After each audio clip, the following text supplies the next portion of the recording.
ny amin'ny fotoanandroany mino fa anova zavatra ianao, anova ny fomba fiatrehanao ny fiainana rehefa tonga ny sitrapon'Andriamanitra dia misy fanapa-kevitra raisinao, dia izay fanapa-kevitra raisinao mifanaraka amin'ny sitrapon'Andriamanitra izay hitondra zavatra vaovao eo amin'ny fiainanao. Amen. Zavatra nytenenin'ny pasteur tadiditsika teo izy hoe tsy Andriamanitra ny mahela ny teny fikasany fa ny olona no ela amin'ny fanapa-kevitra iova. Misy fahadisoana zany tsika le hoe miandry. Marina hoe izay miandry an'i Jehovah dia mitombo hery tahaka ny elatry ny voromahery, raha hazakazaka izy dia tsy ho reraka raha tsy ho sasatra, tena hoe mahafinaritra be.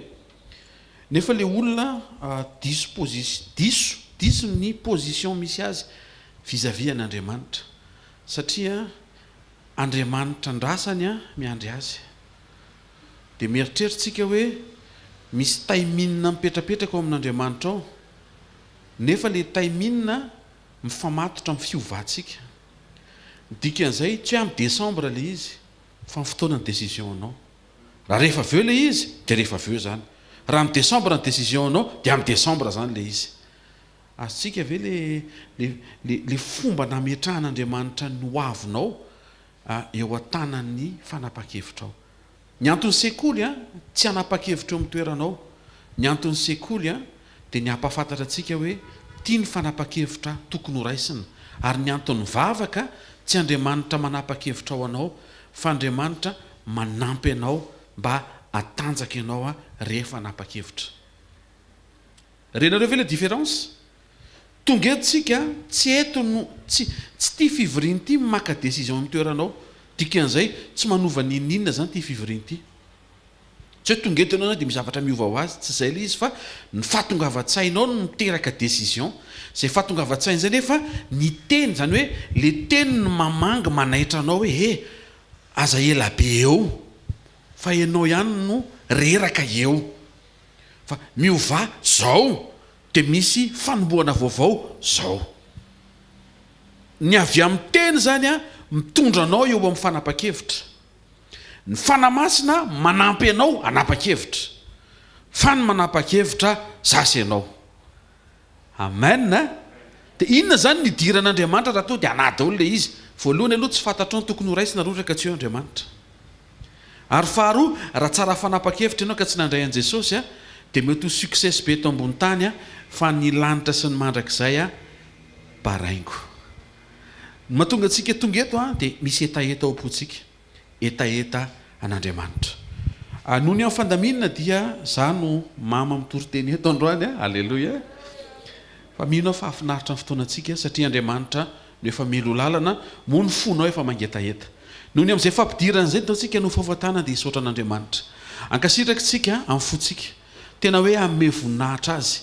Mety misy zavatra be dehibe sy takatry ny sainao, mety momba ny tokantranonao, momba ny asa mandrarahanao, mety irenao mihitsy hoe tsy mandeha amin'ny laona mikajy ara-bola amin'ny karama fidiram-bola, fa zao asio sitrapon'Andriamanitra izay situation izay asio fisaorana. Feno fisaorana forony avy ao anatinao fotsiny ny fankasitrahana. Miainga vaovao indray andro amin'ny maraina sy amin'ity volana ity miaraka amin'ny fisaorana sy fankasitrahana ary fanomezana voninahitra an'Andriamanitra. Ray masina tsara indrindra amin'ny anaran'i Jesosy Kristy Tompo. Rehetra izay manofa hofantanana amin'ny fanombohan'ny sekoly maraina, fanombohan'ny volana vaovao manandratra ny anaranao any amin'ny avo, satria ny anaranao no mendrika, ny anaranao no avo indrindra, ary ianao mihitsy Jesosy no mendrika ho deraina, ianao rerina tokony ho deraina, satria ianao rerina vita ny famonjena. Noho ny amin'ny asanay sy ny zavatra hitany masonay sy ny fiainanay dia manam-pahatsapahany. Fa raha tsy teo ianao tsy nahita fahafenona sy fahavokaran'izay, mankasitraka sy mameno voninahitra anao ny amin'ny sekoly andro maraina, misaotra ny amin'ny fiainany tsiraray avy. Saotra fa manaitra anay hatrany ianao fa misy safidy tsara tokony ho raisinay ara-potoana. Manohana ny any anatinay ianao mba hahafahanay mandray fanapa-kevitra, atoronao anay ny safidy tokony ho ataonay amin'ny fanokafanao masonay ahita ny rapitso zay vokatry ny ataonay androany a miandry anay rapitso taio indray ny tsiraray avy zay tonga eto androany maraina aoka hiasotra ny vesatra aoka hiala ny salobina aoka ho hitsahatra ny fampahoriana aoka ho ritra ny ranomaso a aoka ho tonga fahalalana sy fahendrena zay mety endriky ny tsy fahalalana sy ny tsy fahafantarana ny tokony atao a omeo anay tompo androany maraina indray ny toko sy antoka satria efa miaraka aminay ianao fa raha makivaky ny fiainanay zay a dia te ahita ny fankasitrahanao a ary te hiaraka aminao a hatrany amin'ny anara maherin' Jesosy Kristy avy Nazareta mahay niteka mafitsaritsika ho an' Jesosy a dia manasanao a azo toerana eo amin'io a seza zay nitarihan'ny fanamasinanao io a androany amen.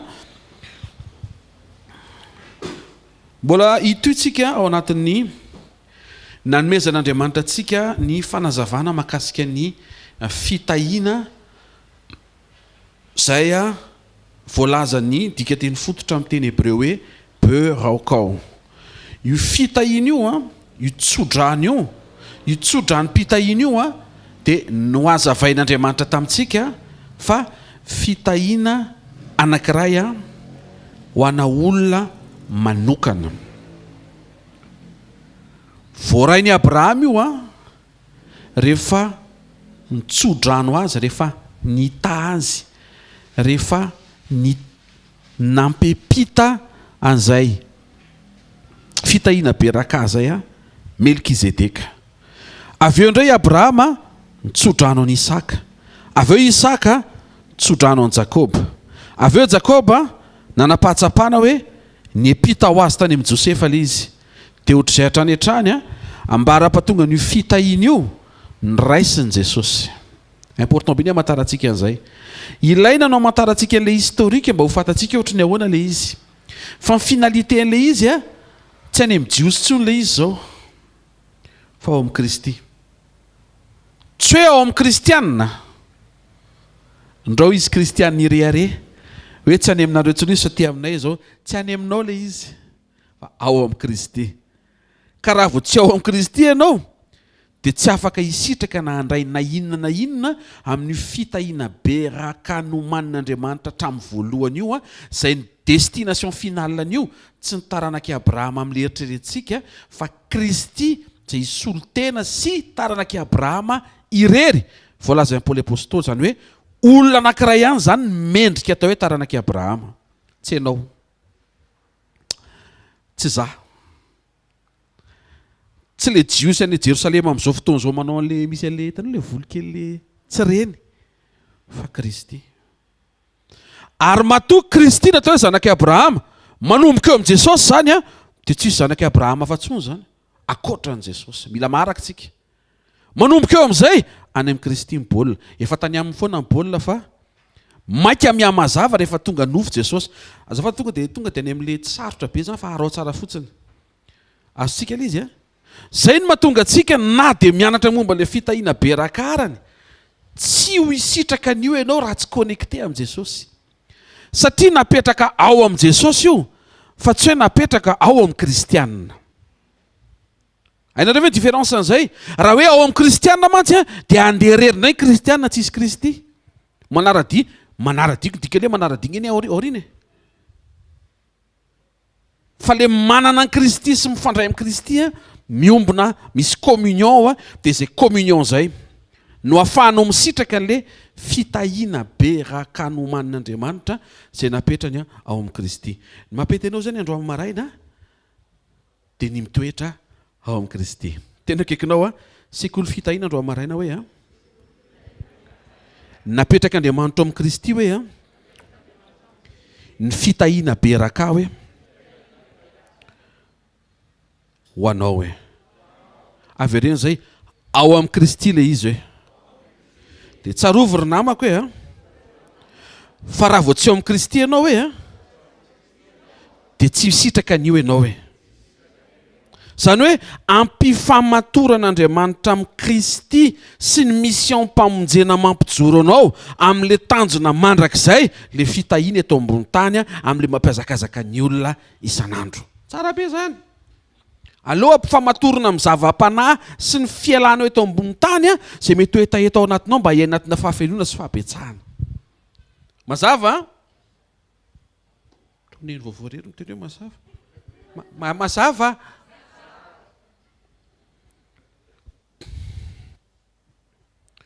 ndao tsika ijery a Genesis toko fa vetivety toko fa 7 ny andininy fa 8 amin'ny anaran'i Jesosy a ary anomezan'Andriamanitra anao anie ny andony lanitra sy ny tsirony tany ary vary sy ranom-boaloboka betsaka. Jerevantsika ny Genesis toko 7 ny andininy fa 8 minaran'i Jesosy. Ary Melkizedeka mpanjakan'ny Salema nivoaka nitondra mofo sy divay. Ary izy dia mpisoron'Andriamanitra avo indrindra. Dia nitsodrano any Abrahama Melkizedeka ka nanao hoe ho tahian'Andriamanitra avo indrindra ane Abrahama. Na ihany koa hoe aoka ho amin'ny Abrahama le Fitahiana Beraka no man'Andriamanitra ho azy. Izay Andriamanitra nahary lanitra sy ny tany. Ary isaorana ane Andriamanitra avo indrindra izay efa nanolotra ny fahavalonao teo an-tananao. Dia nomeny Abrahama azy ny ampafolony zavatra rehetra. Nanomboka teo a dia nampidirin'Andriamanitra tao amin'ny Abrahama le Beraka. Taovatrona maheno tsara tsika. Avy eo a nampitainy Abrahama tamin'ny Isaka. Jerevantsika vetetika indray a ny Genesis toko 5 a ny andininy 5 sy ny andininy 9 minaran'i Jesosy. Dia natolotra Abrahama ny Isaka izay rehetra nananany. All ozy izy ny teny anglisy ny rehetra.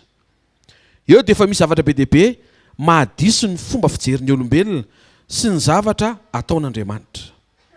Le rehetra eto a le Beraka, le tsodrano, le vava, le teny. Io le maevan'ny olona hoe vava ve dia mahavoky e. Fa raha manontany ny Abrahama sy Isaka sy Jakob tsika izay ijoroan'Andriamanitra vavolombelona hoe zany Andriamanitra izy telo reo, dia amaly izy telo hoe mahavoky ny vava. Arao no tenen'ny boky ny obolana. Manao izy ho voky ny zavatra teneniny olona. Ao ambadika io parole io zany misy zavatra mitraika fa za maivanina. Dia inona le tian'Andriamanitra ampatsevana antsika andro amin'ny maraina. Rehefa natsapy Abrahama hoe fa nelehibe izy, tokony hametraka testament. Mbola tsy testamenta taloha tsika eto a, mbola vao boky ny fanombohana. Satria ny testamenta taloha dia nanomboka teo amin'ny fotoana nanomezan'Andriamanitra lalàna tamin'ny Mosesy niakatra tendrombohitra. Teto mbola tsy teo Mosesy, dika izay mbola boky ny fanombohana io zany. Dia teto hoe Abrahama no ka natsapa hoe tsy ela intsony dia ala eto ambony tany. Tsy maintsy ampitaina le Beraka. Tsy mepita ho azy fa tsy maintsy ampitaina. Ary le anomezana an'ilay izy a tsy izay tiany Abrahama fa izay voatendrin'Andriamanitra. Ny voatendrin'Andriamanitra dia Isaka. Satria Isaka le nateraka tamin'ny Sara. Fa raha nandresy lahatra ny Abrahama dia Eliezer izay taizany tao an-trano, sy Lota izay zana-dralahany, ary Ismael izay niterahany tamin'ny mpiasany. Dia zareo anie diso le nieritrretin'ny Abrahama fa nidin'Andriamanitra nanitsy ny Abrahama. Ary tiany mahatonga ny Abrahama amin'ny fidiana nanaiky itsiny izy. Tena kaikinao ny fidian'Andriamanitra i Abrahama hoe a nanao fahadisoana izy hoe fa aingana mandray fanitsiana hoe. Tsy noho ny amin'ny fahadisoana hoe a noho ny fidianan'Andriamanitra azy, fa izy aingana manaiky fanitsiana hoe. Inona ny fampahirezana azy tsoa anatin'izany? Mety mpanao fahadisoana ohatra ny Abrahama ianao, fa toy izy ohatrany amin'ny ainga mandray mpanitsiana ihany koa ohatra ny Abrahama. Ao a, izay mahatonga anao tsy tokony ho leo mandre fanitsiana sy fananarana, indrindra fananarana mafy. Voriany Abrahama atao le amin'izay a reo zay naterany ataoko hoe reo zay naterany fa raha miteny ny zanany mantsy dia mbola misy zavatra be dehibe misakoroko ao. Ary zay le zavay pasteur hoe tsy maintsy nijoro Andriamanitra ho Andriamanitra i Abrahama, Isaka sy Jakob satria izy telo mirahalahy no miara-mitondra ny fahatanterahany mahatonga le fahatanterahany le fijoroan'Andriamanitra. Fa raha i Abrahama rery dia tsy mampijoro an'Andriamanitra satria misy erreur atao amin'ny Abrahama. Ohatra fotsiny tsy intègre izy. Le intégrité resahako nanambady akoatran'ny raha izy. Nefa Andriamanitra ny fidy azy dia tsy maintsy mijoro Andriamanitra. Tsy feno zany ny fijoroany Abrahama. Isaka nefa tsara be ny fijoroany satria nanambady tokana izy. Fa hitantsika avy eo fa nanana problème spirituel ihany Isaka satria voafesy tafajanony navesatra be teto ambony tany ny fijeriny. Jakob indray nanana fatakarana matsilo be ara-panahy fa tsy dia azo tantaraina ny tokantranony. Dikan'izay raha hijoro Andriamanitra zany irehareny amin'ireo mpanompon'ireo dia tsy maintsy isy telo mirahalahy miaraka irehare ihany fa tsy ny anankiray amin'ireo ihany. Azontsika ve izy nivoriana Abrahama amin'izay ny zanany. Isaka natsoiny voalohany satria Isaka ny zanaky ny fanekena. Tovy maheno tsara tsika aloha. Zao teneny tamin'ny Isaka mandoalika kakabe Isaka fa ngatsy fizarana kadô mandoalika. Dia nakarano i Abrahama nahotsakotsa ny tompo dia nirorany zay nitsodrano mantsy dia verina fihinana dika le tsodrano. Zany hoe ivo mifiritika zany ny azony Isaka. Nasany hoe tiako azonao izy hoe ohatry ny mampimely izy fa mifony zavatra enjana be. Sady efa mpandoliana mararo ny loalika ny mbola rorany eny amin'ny tava mitsangana avy eo ndana amin'izay. Tsy nahazo ninninina. Toiziko le Genesis 25:1. Fa ny zanak'ireo vady tsy ny ranony hafa, zany hoe ireo zaza rehetra naterana tamin'ny vehivavy hafa ankoatra ny Sara izay nanaova amin'ny fanekena dia notolorany Abrahama avy ka nampandehaniny. Amin'ny dika teny fototra dia hoe nomeny fanomezana avokoa dia mbona velona izy hiala amin'ny Isaka zanany hiatsinanana ho any amin'ny tany atsinanana. Rehefa nizara fananana sy nizara lova dia mbola velona zany Abrahama. Ny tsara ny fananana hita maso rehetra dia nomeno any zanaky kala hafa. Tanareo amin'izay le prinsipa tsy mitovy mihitsy. Fanomena ny Isaka départ zéro. Te hampaheran'izay rehetra manatrika eto androany maraina hoe départ zéro ve ianao? Ohatra ny mandindona ny mahataranaky Abrahama anao satria misongadina ny fiantefan'le parole tonga mitsodrano anafaka anao eo amin'le départ zéro io par rapport an'le hoe manatona an' Jesosy ianao dia hoe dadanay mpanan-karena indrindra eto Madagasikara. Dia raha izy zany vavolombelona dia isaringotra amin'le lova avy amin'ny dadanareo mpanan-karena foana no fahasoavan'Andriamanitra. Fa teto le Fitahiana Beraka tonga dia rora be fotsiny firitika eny amin'ny tarehan'i Isaka miaraka amin'le teny hoe any aminao ry zanako ny maizia rehetra. Fa ny ambiny seha omby telo, nenseha samo dimy, nenseha piasa efatra, nenseha volamena rehetra nangokatra amin'izay ndana.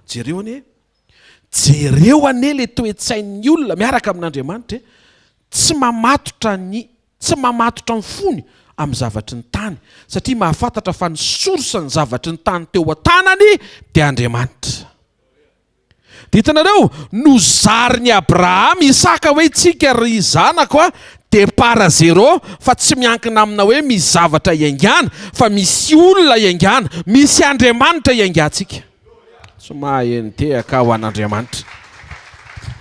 Tsy midika zany hoe tsy mahazo miainga ianao raha mba manana ato iainganao ara-pianakaviana na mety eo amin'ny fiainanao na mety eo amin'ny passé anao. Tsy izay le tiako atongavana fa le fametrahanao fo amin'le efa nananao mihitsy ny tsy tian'Andriamanitra. Apetrao fonao ao amin'Andriamanitra izay miantoka sy mametsodrano anao ary afaka hitantana anao sy hitanao. Tsangana teo zany Isaka dia feno ketchup ny tarehany.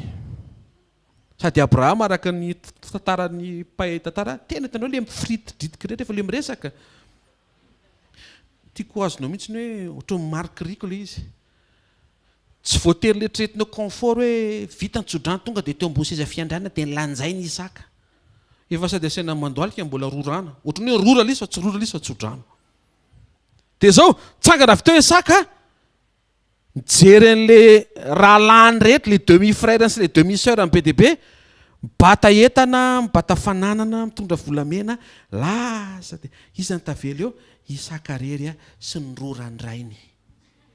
Ohatrany averiko foana izy mba ho azonao hoe tsy voatery ohatrany mahafinaritra izy any am-boalohany, fa ity teny aminao mandrakandroany mbola resahana foana hoe izy no Andriamanitry Abrahama, izy no Andriamanitry Isaka, izy no Andriamanitry Jakoba. Amen.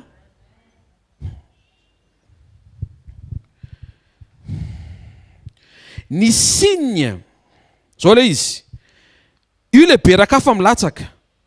Ny signe mialohan'le beraka dia mofo sy divay. Ny vokatry le beraka vary sy ranom-boaloboka be dia be. Zany hoe misy divizany le izy. Ao misy similitude, zany hoe misy code zany omen'Andriamanitra mba hamantaran'le zanaky mifanekena hoe active le izy na ihany koa hoe efa ao anatinao le izy. Ao ve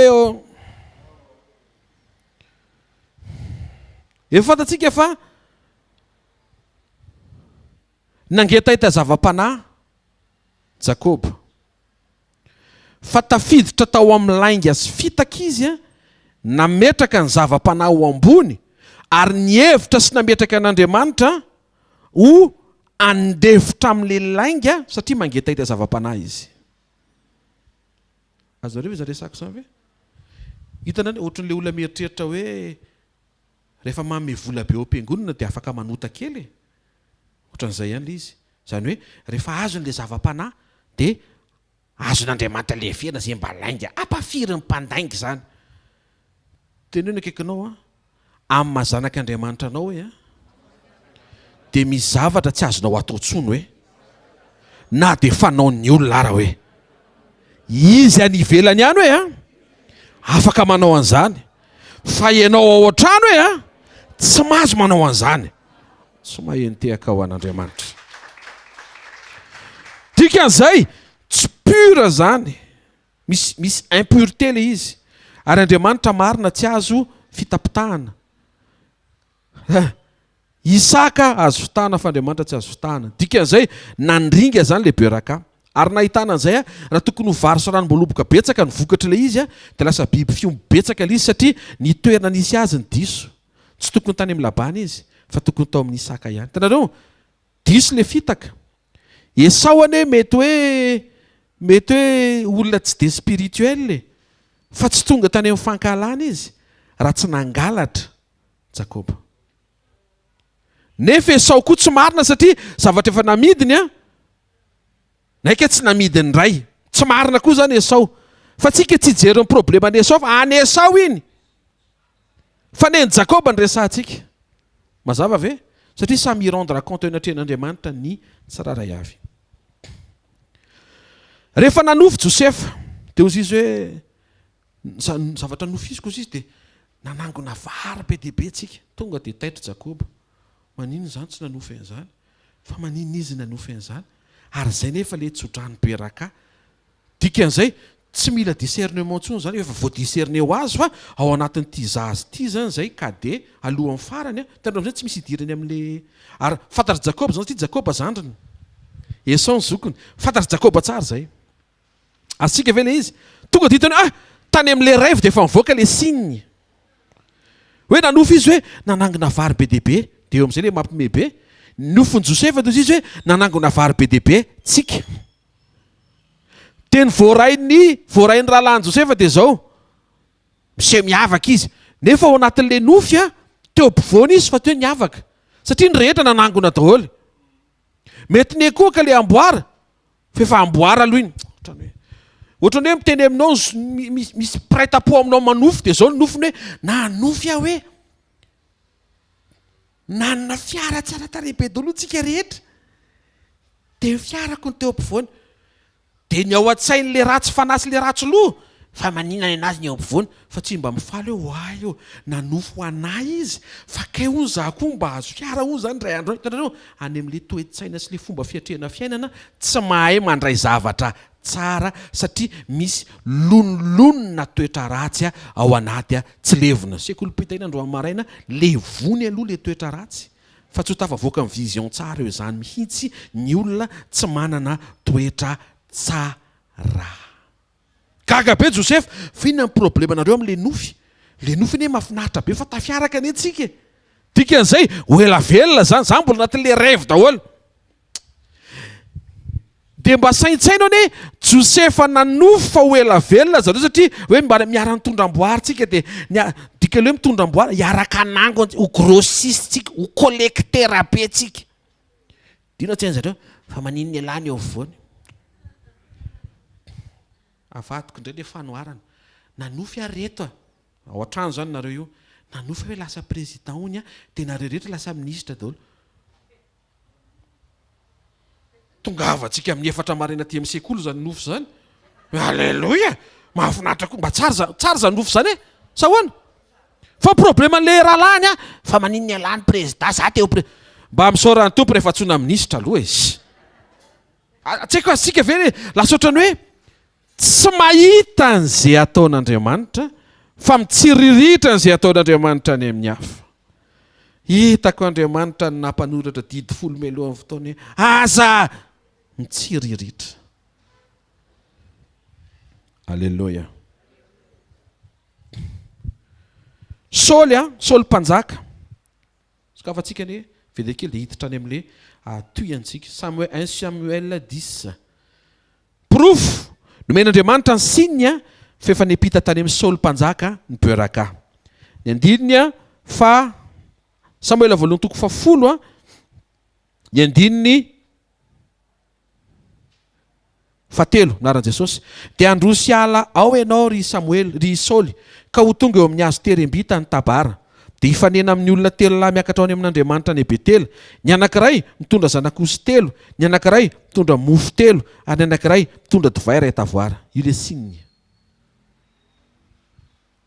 Tsy haiko azotsika ohatran'ny fampijerijery fotsiny zany tsika. Hiditra any amin'ny fandraisantsika ny rehefa avy eo. Tsy hoe handraitsika androany fa ho azonao hoe fa manina zany Jesosy kely nanao fandraisana.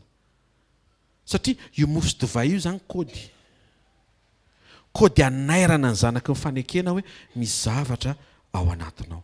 Ary hitako Jesosy amin'ny fandraisana miteny zao ny ataovy fahatsiarovana finamony tsarovana aminy anisany tsarotsika izy Jesosy fefa ao anatinao.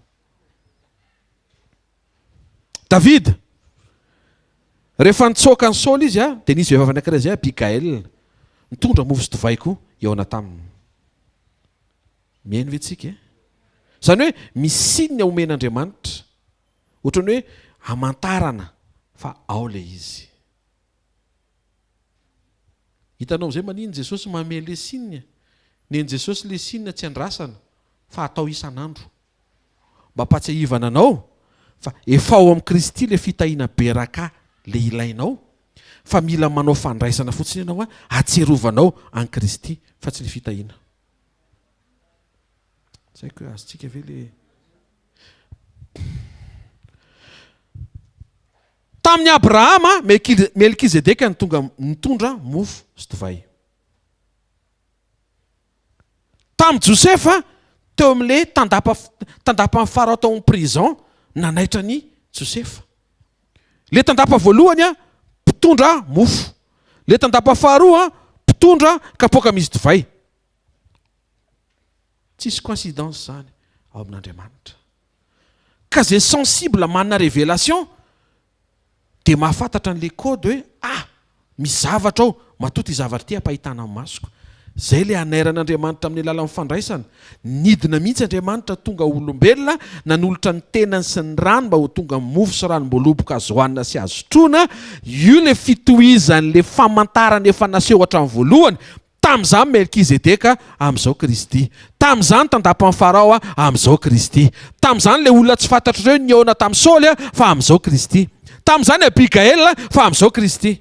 Tamin'ny andron'ny Josoa ny Jebosita nitondra mofo sy divay koa raha tadidinareo.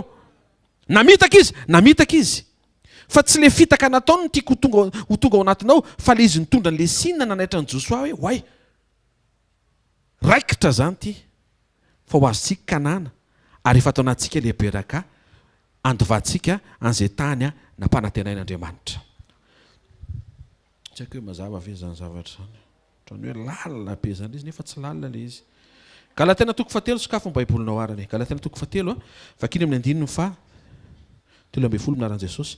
Kristina navitra anay tamin'ny ozony lalàna satria tonga voaozina monjy anay izy. Fa voasoratra hoe voaozina izay rehetra miantona amin'ny hazo mba ho tonga amin'ny jentilisa ny fitahinan'i Abrahama ao amin'ny Kristy Jesosy. Aiza hono izy? Izy tsy niteny hoe ao amin'izay mandray an Jesosy. Dikan'izay zany tsy ao aminao le izy. Kalma tsara ianao zany fa tsy afaka manderery zany ianao. Raha vao misaratsaraka amin'ny Jesosy eo ianao ary Jesosy efa niteny tonga dia tsy mahay manao na inona na inona. Ary endry Andriamanitra tsy napetrany tao aminao izy fa nicentreny eo amin'ny Kristy. Dikan'izay ianao mihitsy zany mila manokatra ny sainao sy ny fonao hifantoka tsara amin'ny fifandraisanao amin'ny Kristy satria ny rehetra ilainao Kristy. Ary ny zavatra rehetra mety oetriretinao fa mba tianao hitranga efa ao amin'ny Kristy. Zay ve? Mazava ve zany?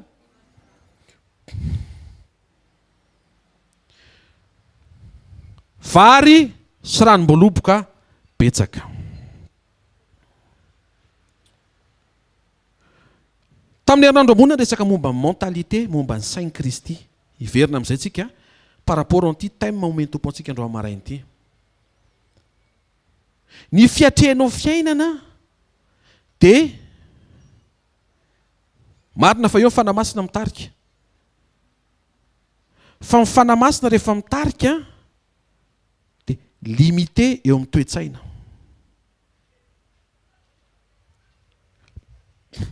Milimité fanamasina ny toe-tsainao. Na te hitarika anao any amin'ny zavatra faran'izay ngeza ary Andriamanitra, rehefa ny sainao no mametraka fa kely ianao.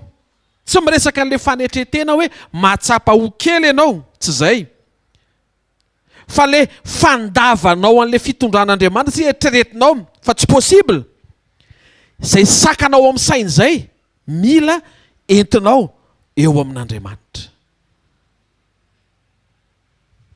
Possible ianao efa zanak'Andriamanitra nafahana fa mbola miaina toy ny jentilisa voavatotra.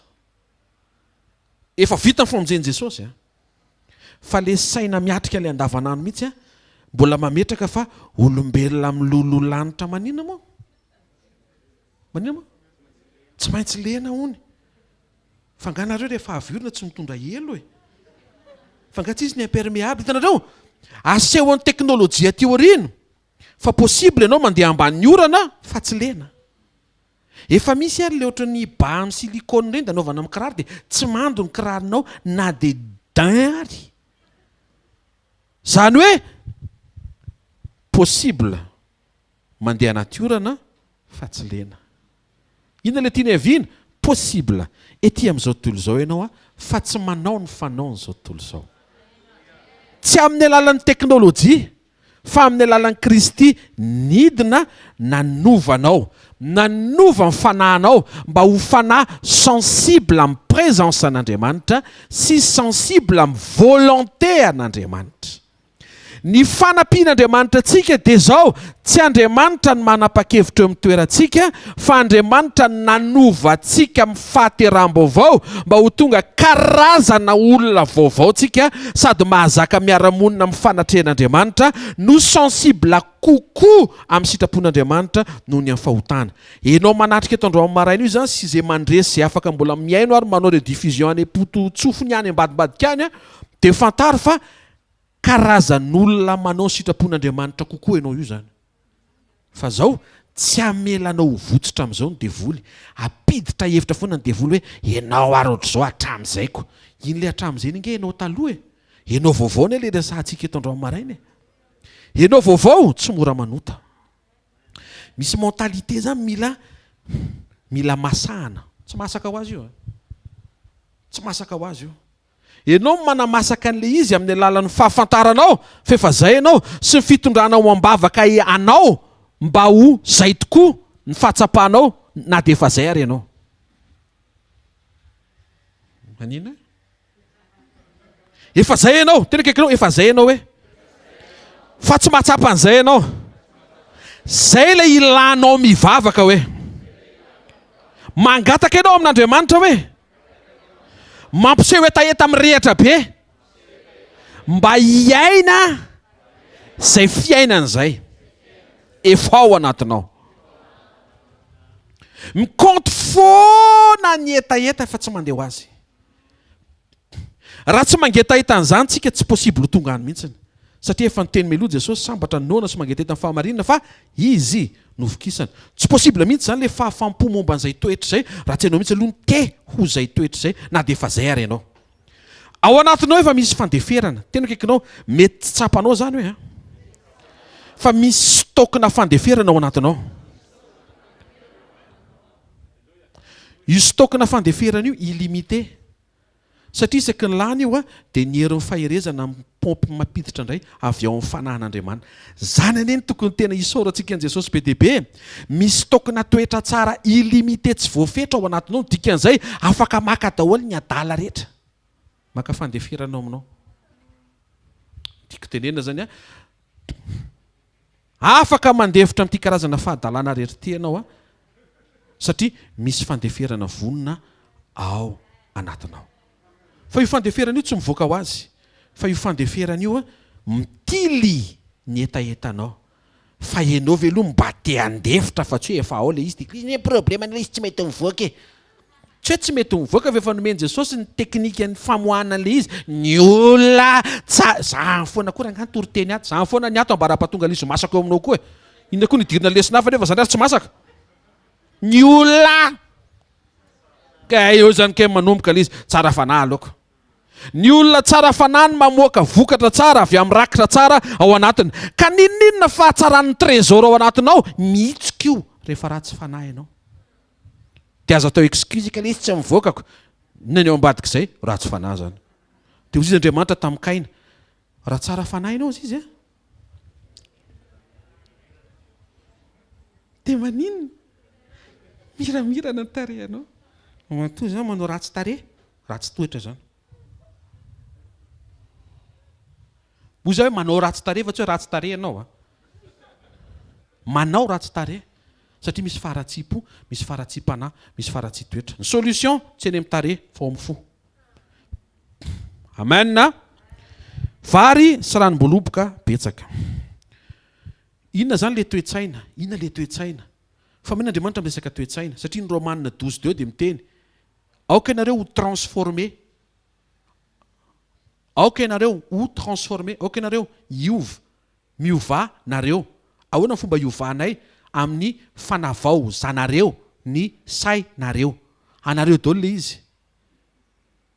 Fa avaozy, manapa-hevitra, manavao ao anatin'ny sainao. Ahoana le manavao? Misaina tranainy. Avaozy ho tonga saina vaovao. Inona le saina vaovao? Zay le hoe sain'i Kristy efa resantsika ny apahany voalohany tamin'ny herinandro ambony. Fa le sain'i Kristy voalaza eto satria ao amin'ny Kristy zao le beraka, le beraka vary beraka. Resaka fahavokarana ane zany. Amen. Beraka.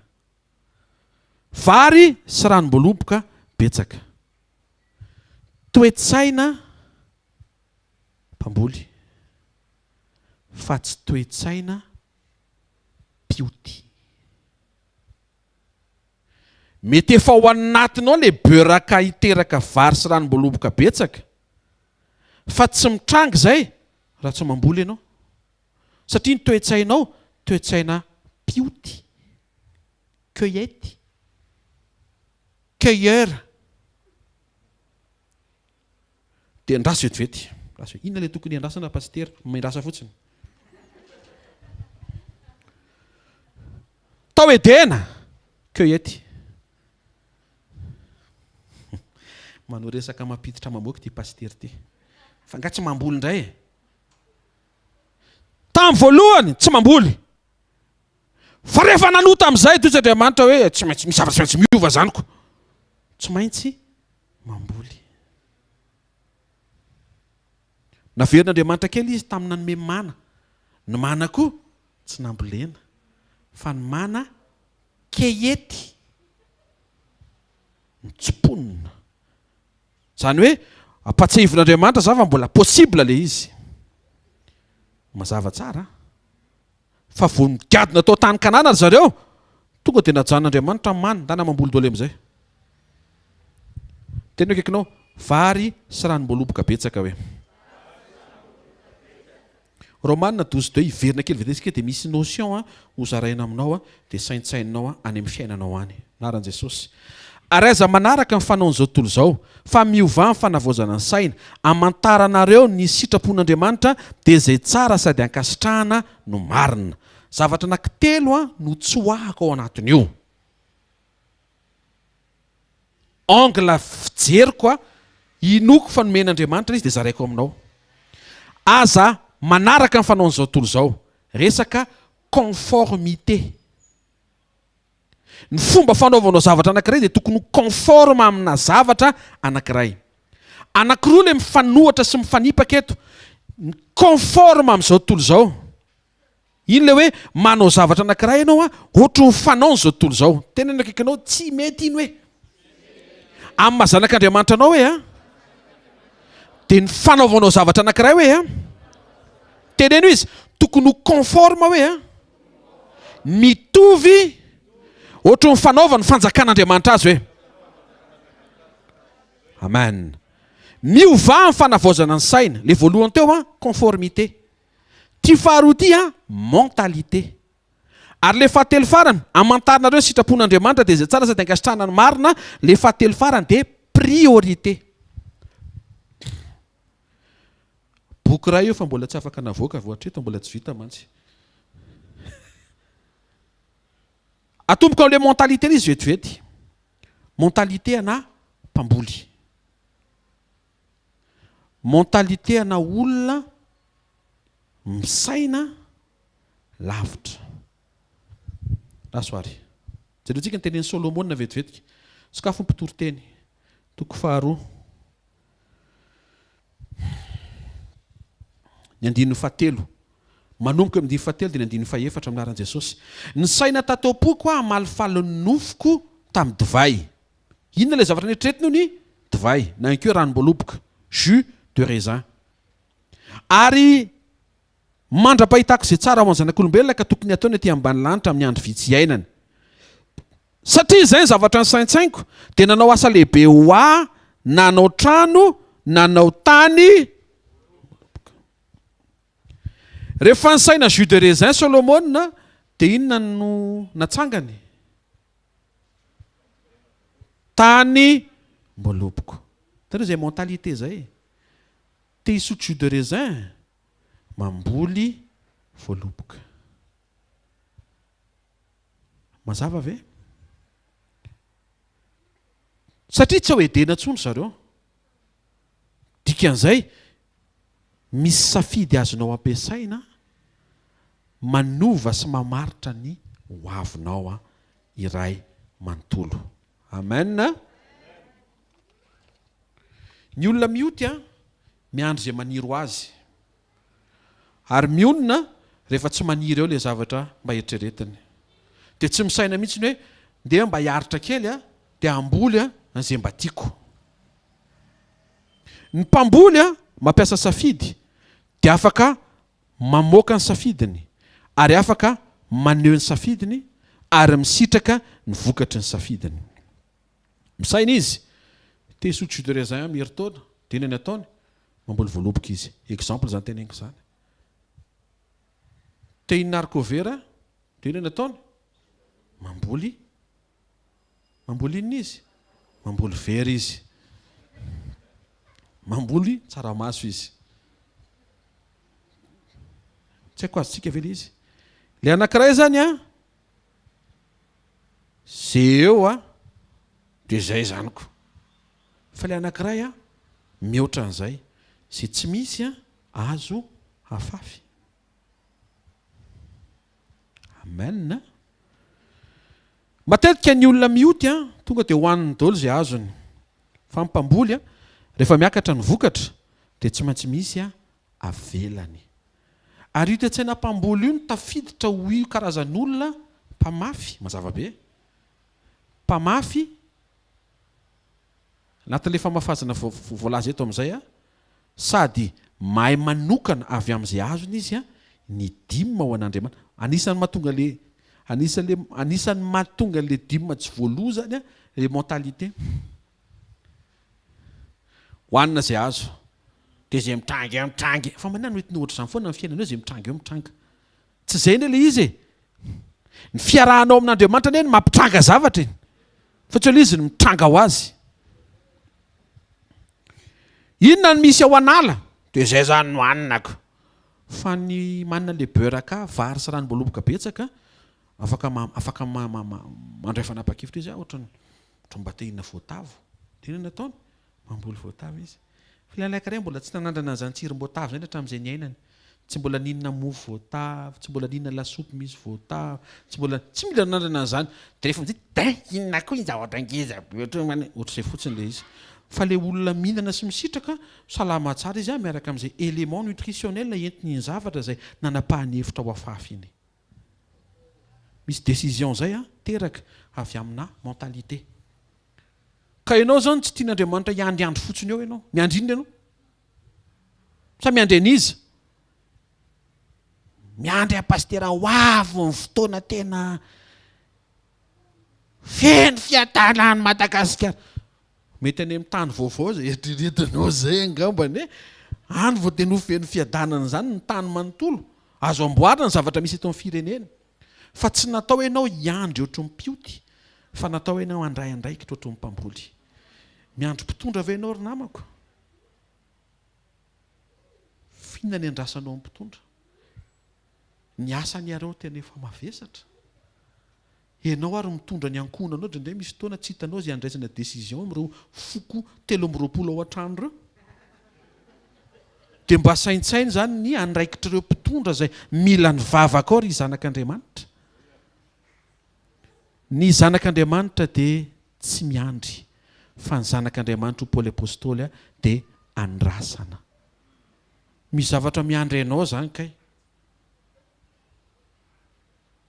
halleluja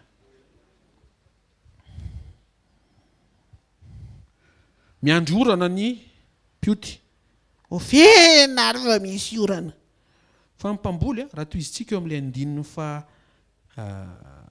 enina miaran' Jesosy nanao kamory andemana ny ala be zanakazo tsy poy intsony nataondry tsy poy tsy lavaka fatsakana fa bassin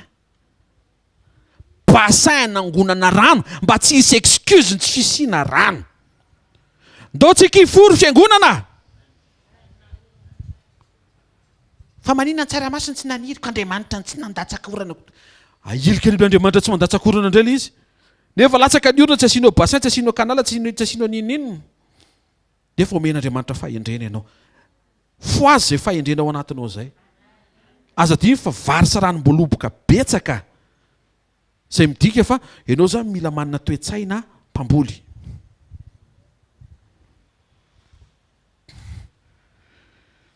ny olona mpanao fiotazana cueillette ny zavatra mamaika azy dia calendrier de floraison oviana zao efa maniry zao ny anina mazava ve azareo ve le izy fa mpamboly calendrier de seminy azy ny fatany zao vanim-potoana mamifazana nyity karazana vody zareo am'izay fiasamihafahanyireo eneo ve tsy lay eo an'io mangahazo maraina ataondro arivo io ka io misy eo amin'ilay fiotazanako dia iny foana dia mionona ianao saotra za tsy miteny hoe tsy hoe ratsy indray ny fisaorana vao tamin'ny marina antsika rehefa nanao fisaorana fa misy zavatra tokony hisokafanao manomana zavatra tsara ho antsika Andriamanitra manana toe-tsaina mpamboly dia mety hiteny ianao bon Isaka zany mpamboly Genesis 26 rehefa nijanona tao amin'ny Gerara namafy teo amin'izany tany zany dia nijinja avy zato eny satria nitahiny Jehovah izy Jakoba le nanondrona nyteneniko anao teo nidify teo aminy teny fikasam-pambolena rehefa tonga tany amin'ny Josefa tsy namboly fa nampiasa fahendrena tonga dia nitantana ny stokim-bary ny ilainy ity tany ity misy mihaino ve inona nidiran'izay amin'i Jesosy ozy Jesosy rehefa nanao fanoharana ary nivoaka mpamafy mba hamafy dia efa niteneko anareo zay fa nikaroka ho azy aho tany amin'izay mba fomba nikaroako ary efa mitenao fa nikaroka tena mikaroka fa tsy mbola nahita an'Andriamanitra ny teny hoe je suis le récolteur mbola tsy nahita an'izay mihitsy fa ny zavatra teneny je suis le semeur zany hoe tsy ahoan'Andriamanitra akory zany le fijinjana fa ny tena mahafinaritra azy any amin'ny famafazana ary hitako Jesosy ny teny hoe sambatra zay mahazo fa sambatra koko zay manome le koko tsy hoe koko anao iny fa manaitra anao fotsiny misy fioarana misy fioaram-pahasambarana ao anatin'ny olona tia manome aza resina fanentanana zany tsy fanentanana zany fa fiainana zany resako anao zany mivoaka mpamafy mba amafy dia onao izy Jesosy ongotako zay tsy nambolen'ny ray hitanareo amin'izay le toe-tsaina beraka amin'le vary sy ranom-boaloboka betsaka amin'le mentalité anankiray resahako mentalité ana mpamboly satria miala ianao eo amin'ny mentalité ana pioty mbola misy mentalité anankiroa fa tsy afaka resantsika androany fa to dia hiditra ny conformité indray le conformité koa misy anankitelo fa anankiray any resahako anao dia ataovy amponao aloha izy androany maraina aloha le conformité aloha resahako arany misy mavesatra alahelo be mihitsy any anaty fa dia maninona loatra tsy fampizara zany amin'ity maraina ity le mentalité anankitelo le resahako le mentalité voalohany mpamboly le faharoa piopy fa tsy mpanao lasasy dia le fahatelo mentalité ana mpanasa isakafo tsy ho voazava aketo izy fa rehefa avy ny fotoana dia ho resaka ao aminareo mpanasa isakafo contrairement amin'le mitady toerana isakafoanana satria ny olona mitady toerana isakafoanana mipotsaka vola foana izy vao misakafo fa ny olona mpikarakara misakafo dia mivarotra ny sakafo zay ataony tainy tompo ny traiteur rehetra sy ny maman rehetra zay manao cuisine manandrika eto sy izay papa koa sao dia misy fahatezerina sy maso miridiridina eto conformité misy anankitelo conformité dia mba raisy lizy fa tsy milalalala eto fotsiny dia tsy raisinao conformité voalohany qualité rehefa manao zavatra Andriamanitra dia ny fomba mifanjakan'Andriamanitra kalitao zay mahatonga anao miasa mandarahanao io tsy zanak'Andriamanitra na rehefa manao zavatra fopla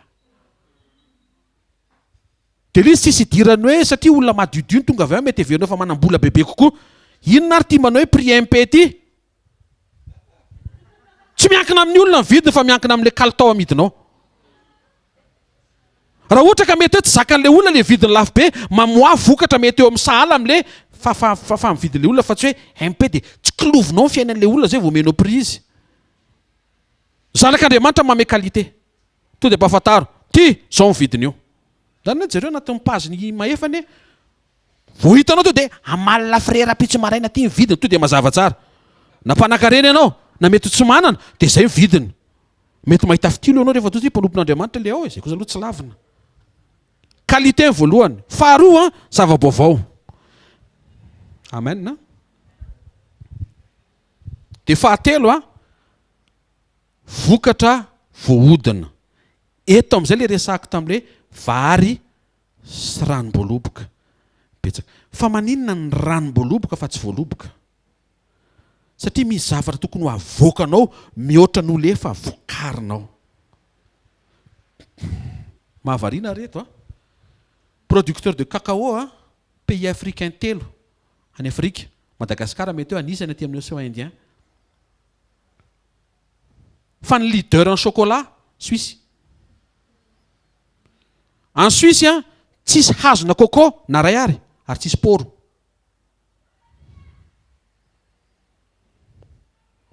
satria maninona faly amokatra coco cacao faly amokatra cacao azahoana devise fotsiny le firenena afrikanina fa tsy misaina hoe iny cacao iny ahodin'le vazaha mena sofina be feno fahendrena mivadika chocolat mifony tsara tarehy be mody asiany voanjo le voanjo koa mbola avaty aminao dia omeny anarana hoe crunch tonga dia tsy mahatambola mihitsy ianao mividy an'iny tsara rehefa cacao tetsendrefa tananareo ary voanjo etin'le le voanjo iny ihany iny tena akaikinao any amin'le fomba fanaovana an'le asa hoe mila conforme amin'ny fanjakan'Andriamanitra ianao mbola omeko indisana karaina dia iravintsika satria tsy voaresaka ntsony le priorité fa manaraka amin'ny page Facebook ny hvkl ianao dia mety ho avoaka eny ihany le izy alleloia amin'izay ko ianao miamanaraka e voananozona ny olona Andriamanitra izao ny tenenina amin'ny atsembohana no inananao mofo tonga dia inspiration na boulangerie iadamana io mbola domenina be avy nanota salade de fruits mba takatry ny sainy faran'izay lavitra indrindra mbola hatreo aloha Andriamanitra dia niteny hoe pain zany tonga dia misy levure misy laforo misy totona farine eo amin'io asanao io a ahodony io dia mety teny kefa izy ngefa ahodiny tsy le hoe tsy ahodony ny asanao fa ahodony ny vokatrao fantatrareo Corée du Sud manao vavany efa tany alleloia tsisy pétrole any amin'zareo fa izy au PEP organisation des pays exporteurs de pétrole dia samy mitoriana an' Jesosy zao ihany ve raha angaty dia manina misy olona tonga hatrany amin'izany dia misy olona tsy mety tonga samy Jesosy ray tompony io satria misy zavatra misokatra ao anaty eo ny vavaka fa eo ny fanavaozana ny saina eo ny fahafahanao mamadika ny fomba fiasanao ifanaraka amin'ny conformité amin'ny fanjakan'Andriamanitra zay mahatonga antsika tsy mangalatra ohatra satria ny alatra tsy conforme amin'ny fanjakan'Andriamanitra conforme amin'izao tontolo izao sy ny fomba ny devoly alleloia mino fa me misokatra avy ao anatinao ny mentalité sy ny conformité amin'le zavatra andresan'le beraka anankiroa resantsika eto mentalité ana mpamboly dina le conformité vokatra ahodina le qualité sy le any efa ndresako teo fa le ndresana am'le ranom-boaloboka dika le ranom-boaloboka zany tsy voaloboka fotsiny azonareo amin'izay le izy fa ranom-boaloboka appliqueo ane zany eo fiainanao e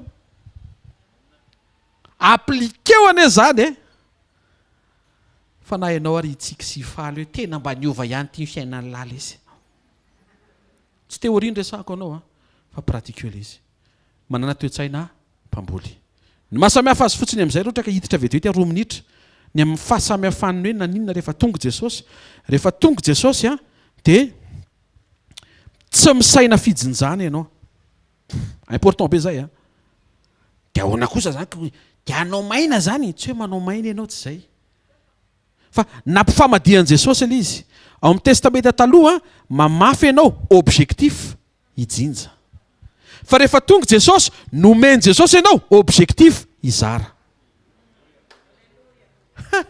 tsy haiko hoe zany anisan'ny zavatra tena mahafinaritra mihitsy tamin'izay nomeny Jesosy satria tian'Andriamanitra ianao ahatsapa fotsiny hoe na zavatra natao hozaraina iny dia mizara fotsiny ianao tsy misaina an'izay ho azonao satria efa nahazo ianao mahatonga anao nanome dia andramo ane mba andramo ane fa ho faly ianao hiteny hoe tena marina ianao Andriamanitra marina ny loatra ianao amen taontsika hitsangana me voninahitra ny tompo ampisaoranao fa fontananao dia me voninahitra ny tompony amin'ny fotoanandro amaraina isaory azy fa efa napetrany ao amin'ny Kristy fahafenoany zavatra rehetra mety ilainao nampatsiahiva fotsiny andro amaraina fa ao anatin'le beraka misy terme anankiroa mazava be vary sy ranom-boaloboka betsaka tian'Andriamanitra ianao hanana ny toe-tsaina mpamboly tsy miandry ny vigadon'izay misy any an'ala dia mioty fa mandamina meloa izay karazana vokatra tianao isy ao an-jaridaina enao ny mandrafitra ny zaridaina amin'ny fiainanao enao ny manoratra sy manao sary ny zaridainanao izay tianao isy ao amin'ny zaridainanao dia enao ny mamafy an'ilay izy enao ny manamboatra an'ilay paozin'ny fiainanao araka izay fanapa-kevitra raisinao tianao feno famindram-po ny fiainanao mamafy famindram-po ianao satria renao fa namindran'Andriamanitra fo ianao renao mihitsy ny Andriamanitra mampahita fity anao dia lasa olona mampahita fity izay manodidina anao ianao lasa tonga olona manapahatsapana afaka hizara zavatra be deaibe avy amin'izay nomen'Andriamanitra azy mizara tsika ianao satria nitsikiny Jesosy ianao dia tsy ory fitsikina ianao nazanaiza le anao ka na olona tsy fantatrao masika be any ambadika any ary vao migadona ianao dia ianao rery mahazotsika nareo fa tsy maro marika an'izany alohan'ny ivavana vetivety misy tanao le io brao io tany masika le madama ao dia nainao koatra ny tsy teo ao nefa le olona rehetra ny teny an'izay a olona tsy mahafantatra ny tokony ataony mety olona masika miditra ao ianao a avy nanatrika sekoly Fitahiana Beraka larbimareno manao mampalahelo kely ohatry ny zanak'ondry lenirano kely le tsisy atao reny fa miankina amin'i Jesosy mpiandry tsara tonga dia manao ana tompoko inona anao atao anao anaka to dia lasa anaka tampoka ianao misy ane izany rehetra ary izay misy fotoana mahatonga le aloha ary ianao mihitsy makamy fa tsy manirakolona satria le olona iranao iny mety olona tsisy beraka misy izy manana Kristy foana izy mantsy tiako tenenina fa tsy mitolo ifampahitana avy ity mijoroa tsara ianao tena kaikinao mijoroa tsara ianao hoe miaina tsara hoe jereo zay nataon'i Jesosy taminao hoe a dia mba ataovy amin'ny manodidina anao avafontanao dia isaor'Andriamanitra misaotra ray aminaran'i Jesosy Kristy avy Nazaret vanginao sy nampatsiahivinao zay ny amin'ny fisin'ny fahafenona atao anatinay amin'ny alalanao Kristy atao anatinay misaotra ny fanokafanao indray ny saina ny fomba fijery ny fony tsiraray avy zay tonga eto a tsy hamita tena ka tsy hoe hiandry tahaka mipioty any anala fa efa napetraka ao fa ny zanak'Andriamanitra dia andrasany zao rehetra zao a ho aseho tahaka anao mpamboly a mandefa vo amin'izay tianao hitranga eo amin'ilay zaridaina eo amin'ilay saha sy eo amin'ilay tanimboly tsaroviny tsiraray avy tompo afaka anova sy amindra manomboka amin'ity marain'ity indray anana an'ilay conformitena fomba fiasa hifanaraka amin'ny fanjakan'Andriamanitra amoaka vokatra voavoatra sy voahodina fa tsy janona fotsiny eo mamokatra akora fototra sotra raha eo misy dikany dao zavatra omenao zany Jesosy andraikitra sy anjaranay mandray an'izany sy mampiatra an'izany eo amin'ny fiainanay misaotra raha eo mankasitraka any amin'ny fotoana maraina misaotra ny amin'ny fikarakarana ny tsiraray avy ho an'izay kivy aoka izy ho courage sy hiakatra tsara amin'ny moraliny a amantarany tompo fa misy zavatra ngeza be vonona ho azy a ao aminao mila manamboatra ny fifandraisana tsara aminao fotsiny izay ahafahan'izany miflo sy miampita tsara ho azo tarafina sy hita eo amin'ny fiainanay sotra raha eo mankasitraka sy mamay voninahitra anao zay amin'ny fony amanontolo taio ny tsiraray avy eo amin'izay misy azy ho an'izay anasa ho an'izay tsy anasa ho an'izay mangetahita ny anangana asa na inona mety tsy voatonona tompo fa iarahana amin'ny vavaka eto a tsarovy amin'ny famindram-ponao indray ny zanakao a zay tonga mamay voninahitra ny fanatrehanao andro maraina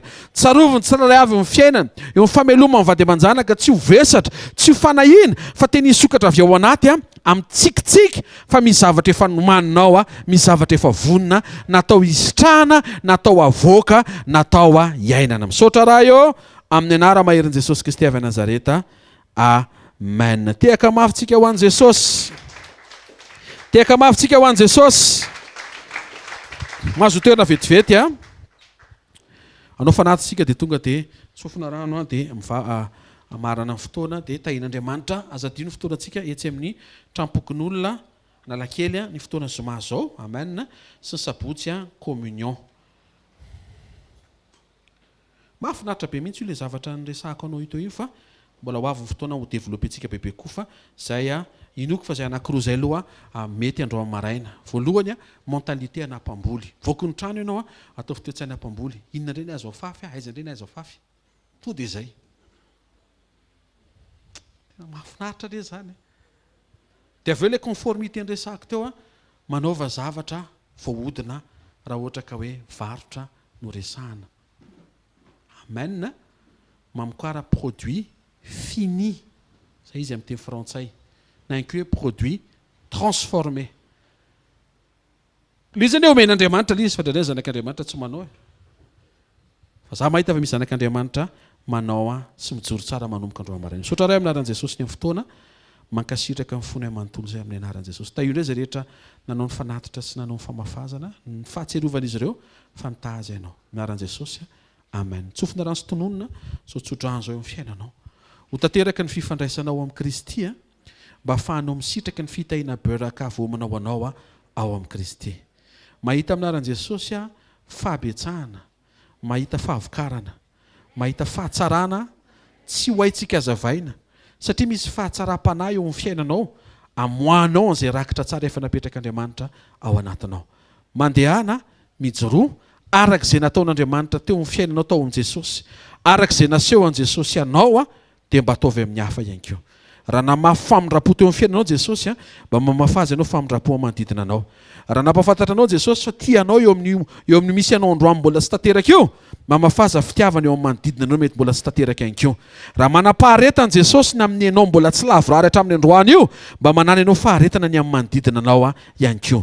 Endriky ny famafazana zany fa ny zavatra momba amin'ny fiainanao dia mijoroa ianao ho tahaka an'Andriamanitra, mpamafy, mpamboly, mpanongotra izay tsy namboleny, mpanapaka an'izay rantsana tsy mamoa. Amin'ny anarana mahery Jesosy Kristy velona masa sy manan-kera avy Nazareta, fiadanana, mandehana amin'ny fahavokarana sy fahabetsahana, fiovana, fijoroana. Tononoko amin'ny anaran'i Jesosy ny fiainan'Andriamanitra ao anatinao, ny fiainatokatrannao, amin'ny fanomponao sy ny asa aman-drarahanao. Amin'ny anaran'i Jesosy Kristy avy Nazareta, amen. Zareo anao fahasoavana, fa ny fahasoavan'Andriamanitra no matoy izao ary ny fahasoavan'Andriamanitra no matoy izao anareo.